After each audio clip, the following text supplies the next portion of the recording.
Good morning, everybody. Thanks to Mr. Big Van Buren and also Professor Carlo Borjaga, who made a very important and very interesting input for this section. My name is Laurence Kwark. I'm the General Secretary of the Global Social Economy Forum, which is an international network of local government who is working with various structures and coordinating organization of social solidarity economy organizations and enterprise. It was formed in 2014 in Seoul, and the secretariat is based in Seoul. For me, actually, the talk given by the Professor Borjaga was very interesting. In fact, experience of the Seoul Metropolitan Government, where actually our secretariat is based, is probably illustrating of what also he has shared, mostly based on experience of European countries. Actually, that Korea, especially which Korean economy was very much based on very big conglomerate enterprise. I mean, there are about 9 big conglomerates, which represent 80% of the economy of Korea, have already moved to automation of their production lines, and especially in automobile and computers and all electronic productions. And moreover, since the 1997, when Korea also has been a victim of Asian financial monetary crisis, which was hit the whole economic system, we had first time experienced very massive phenomena of unemployment, especially those workforce which were dismissed by the enterprise and factories. And since then, actually, that country was struggling with adequate policy to support social solidarity economy, and by that time, still the concept of social solidarity economy was not known to Korea. So mainly was trying to provide financial support to the what we would call self-rehabilitation enterprise, especially targeting for the unemployed people to self-employed through self-rehabilitation enterprise. It could be more in line with WISE, Work Integrate Social Enterprise, as well as promoting startup for the young people and social enterprise. And we have passed 2007 the law to promote social enterprise in Korea, which has boosted a little bit of new startup, especially led by the young people. Because in Korea that there are more than 82% of entrepreneurs who are inherited from their fathers or forefathers who own the enterprise. It is very high rate of inherited entrepreneurs compared to the global average rate of 22. So it's almost like 4 times or more entrepreneurs in Korea impact inherited entrepreneurs. That means that actually that in the country it was very difficult for the individual to create or to start an enterprise, because the environment was very hostile and it was quite difficult in terms of new beginners. So especially the Seoul Metropolitan Government, which is the capital city of Korea, with more than 10 million inhabitants, see that there has been a growing concern of citizens over the issue of unemployment, and especially unemployment of young people who are well educated with a high degree of university or master or even sometimes the doctoral degrees, but who are not able to find an employment in the labor market. And more big Korean companies do produce wealth, but do not provide employment for the country that needs. So actually in 2011, the city of Seoul wanted to develop a little bit different public policies, what we call an ecosystem, to address some of those very burning issues of citizens, which are actually, according to the opinion polls, that the first concern of citizens in Seoul was the creation of employment, especially for the young, highly educated people, but also for women and senior citizens. Second concern was the housing crisis.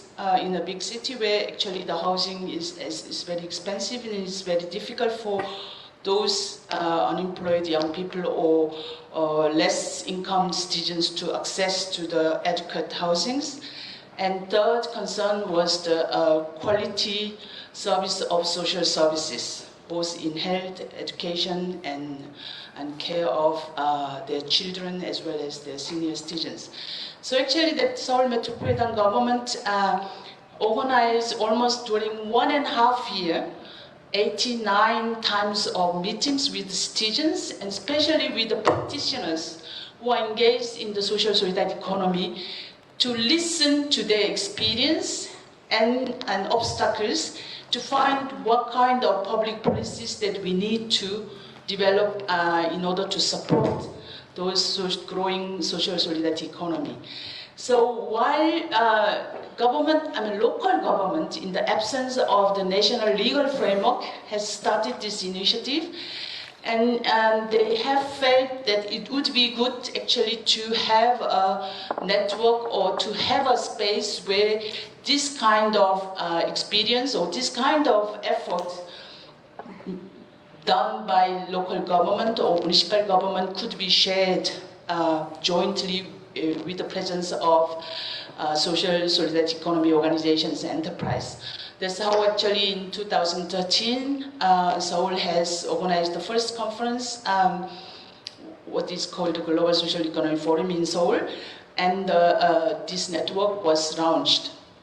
And since then, it's quite interesting actually that what Professor Borjaga has shared in terms of all various experience of European countries, or I would say most developed countries where the social solidarity economy presents its weight in terms of GDP. I think in some of those European countries where the social solidarity economy represents almost 15 to 20% of GDPs, and also in terms of employment, which was not the case for Korea. So when this strategic action plan, which was put in by the Seoul Metropolitan Government, where we had about 718 social enterprise and cooperative, including also the community enterprise and self-rehabilitation enterprise. And 5 years later, with the joint governance systems for the co-creation of public policies and implementation of budget and action plan in the city of Seoul, today actually the number of social solidarity economy organizations have grown up to more than 4,000, representing still in terms of GRDP, is not that so important. It's just about 2% of GDP because it's almost like economy of the country as being the capital city. But in terms of the creation of employment and maintenance of the employment in various social economy structures, it's quite interesting. The statistic shows that especially for the very deprived section of the population, such as women and marginalized people or handicapped persons, they represent more than 65% of employees who are employed by social economy organizations and enterprise. And even though that their salary would be a little bit less than the private sector, actually in terms of social security, both in terms of or insurance, as well as the condition of work, are far better than actually private sectors. What is most interesting, according to the external evaluation, is that especially not only in terms of the creation of employment, but in terms of providing good quality of social services. These less than 4,000 social economy organizations and enterprises are responding to more than 10% of the need of citizens of Seoul. So it means more than 1 million users are actually coming to the service offered by the social economy and enterprise. So I think that certainly the experience that we have seen for the last 5 years in the city of Seoul is responding to the Professor Borzaga's presentation, and I think we are very convinced that the role of social solidarity economy to provide more sustainable and inclusive development models, especially in those urban contexts or in developed countries, is very important. And I think it's widely documented through various research works and publications in the last number of years. But also I would like to comment here that about another situation of the social solidarity economy, especially in many of African countries. I see actually that some of our colleagues from different African countries are present here at the 10th Academy of the Social Solidarity Economy. We have growing numbers, especially from city and local governments, as well as social economy organizations from Africa who are joining our network, because they are really longing to learn and to exchange the experience with other countries and actors. And we had our meeting, the second African Polish Dialogue of 8 countries, which was organized during the 25th and 26th of April in Bamako, where actually all these 8 countries have said very clearly one of the main challenges that they have to face is the explosion of urban population in African cities. And actually the specialists say that the number of people who are living in African cities have multiplied by 11 times during the second half of the 20th century. And at the beginning of 21st century, that it's more or less is, I think there's no exact statistic available, but it's estimated as 300 millions who are living in the African cities. But it's projected actually that by 2030, when we will be evaluating the implementation of the Agenda 2030, this population will be doubled. There will be 600 million people who are living in African cities. And another characteristic which is probably more important is the majority of this population are young people, less than 25 years old. And actually in Bamako, almost like 70% of those people who are living in the city of Bamako, the capital city, is less than 25 years old. We had another meeting in Senegal. 81% of total population of Senegal is less than 25 years old. And still, most of those African cities have a very fast natural birth rate, ranging between 4 to 6%. Means that really this demographic explosion in most of African countries, and especially African cities, would be a major challenge actually for the future of work.